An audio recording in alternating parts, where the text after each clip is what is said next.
Бачу, що тема днёў народзінаў у беларускай апазіцыі была не раскрыта ў апошнім відэа.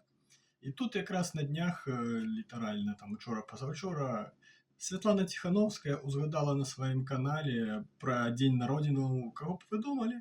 Нікаго іншага, як Эдуарда Бабарыка. А давайте ўзгадаем, якія ж дасягненні перад беларускім народам мае Эдуард, што сама так званая беларуская літарка яго ўзгадвае. А мае ён толькі адно дасягненне. Ён той, каго Віктор Бабарыка мог бы называць мой піздюк.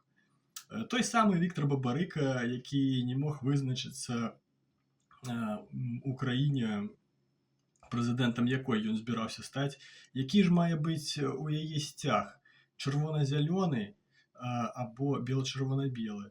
Такая ж сітуацыя была і з гербам або пагоня, або савецкая капуста.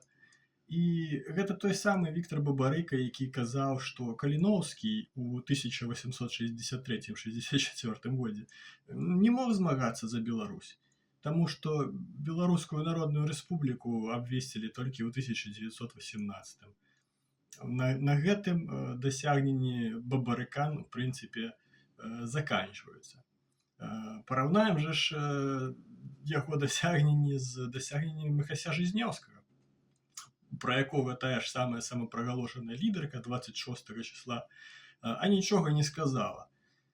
Удзельнік Еўрамайдану загінуў за ідэі еўрапейскай інтэграцыі ўкраіны. Герой Украіны, уладальнік ордэна Герояў Небеснай Сотні. Там ёсць яшчэ некаторыя награды, але і гэтых нават дастаткова. І пра такога чалавека-беларуса гэта дэмакратычная шлёндра, якая плявузгае пра нейкі еўрапейскі выбар, нават не ўзгадвае. Чалавека, які загінуў за гэты самы еўрапейскі выбар. Блюзнірства і хайп. Гэта ўсё на што здатная Ціхановская, і ўзгадваць герояў і ўсе іх геройства, якія заканчваюцца тым, што каб быць піздюком свайго бацькі.